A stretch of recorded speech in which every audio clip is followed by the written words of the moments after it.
What's your name? Where you from? What you do, bro? My name is Malcolm, and I tell stories.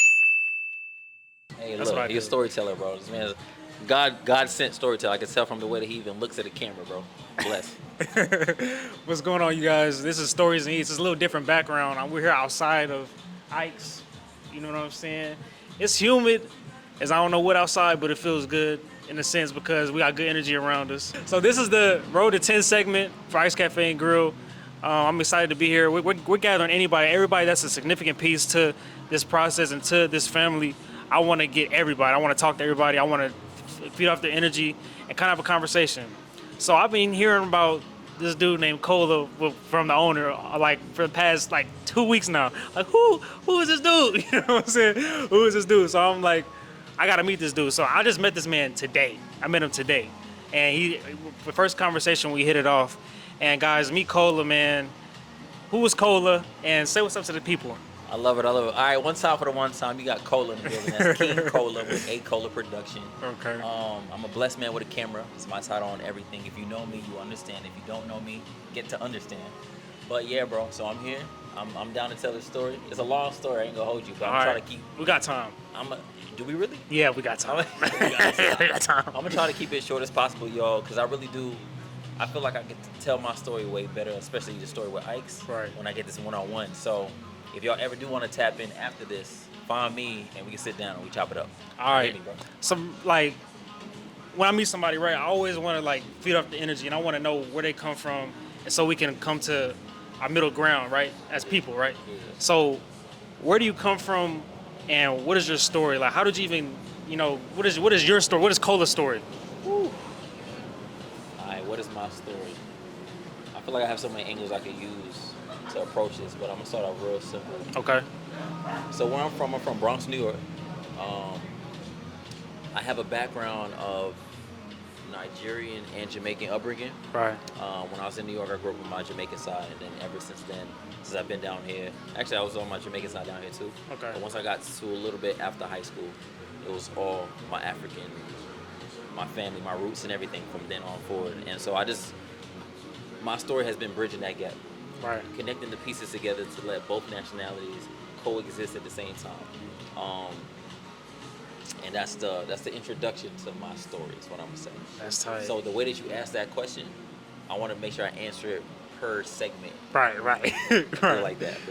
So we are doing something when we're growing up. We're outside. We're playing around. We're riding scooters. You know what I'm saying? We're playing sports. Yeah. But what was your activities growing up? What were you doing? When I was outside, bro, I ain't gonna hold you. I'm from a time period where outside was cool, Right. and we had nothing else besides outside. So, Right. I grew up playing football. I played basketball a little bit, but I would never claim that. Anybody who know me, don't try me like that. So I'm not even gonna say no about basketball. Right. So I grew up playing football. I started playing football in 7th grade, Okay. all the way till I graduated high school. All right. When I first started, I didn't really know what's up. I didn't really know what I was doing. But my second year, after paying attention to the game, I really fell in love, and I could say I became a little somebody with football. Right. And from there, being outside, playing other sports, I never picked up soccer like most people would if you were Nigerian and Jamaican, but it is what it is. Yeah. I give it to football. I fell in love with football for the most part. But video games was my other backup. Oh, That for brought sure. me peace. That brought me a lot of peace. But when I played video games, I was playing sports. Right. I was playing at Madden, I was playing 2K. I was real good at FIFA. I ain't gonna talk nothing in real life about soccer, but see me on FIFA and we talk soccer. That's my peak. That's tight. So, as we're doing these activities, right? Yeah. And we're just living as kids. What are the other things that, what was, you said the games, right? The video games. So outside video games, what are the other things that, were peaceful to you outside of that? What were did you have any other escapes too outside of just dealing with, life stuff and stuff like that growing I had, up? fashion and music. I'd say it was definitely fashion and music. Okay. And the reason why I was fashion and music, something about between my parents and my environment, music was always around. It's always been music. Right. But something about those two cultures had me paying attention to music a little more. Dance hall and reggae house music was definitely always a vibe. Those family barbecues and things where you get the Barrington Levy's and the Barrington. Barris Hammonds and stuff of the world. And then on the other side, before Afro beats ever existed, we had High Life.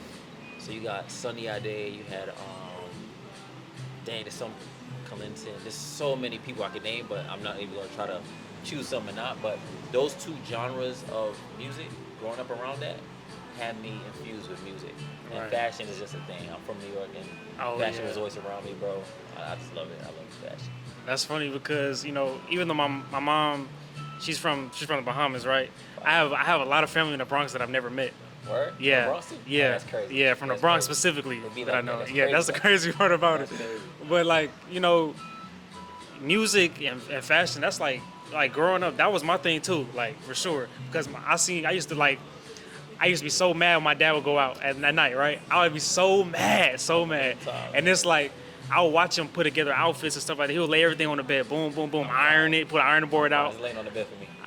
Yeah. First day of school. And I'm like, and when he would leave, I would try his clothes on in the mirror. So that's how I initially got introduced to fashion. Fire, bro. That's fire. So it's like, that's the funny part about it. And I feel like music and fashion are one in a sense because like, what we doing when we getting dressed most of the time? Listen to music. Exactly. Bro. You getting dressed to music. Your fashion is coming off the basis of the music you listen to. That's what I'm saying. Like, it's all connected, bro. Like, it's all connected.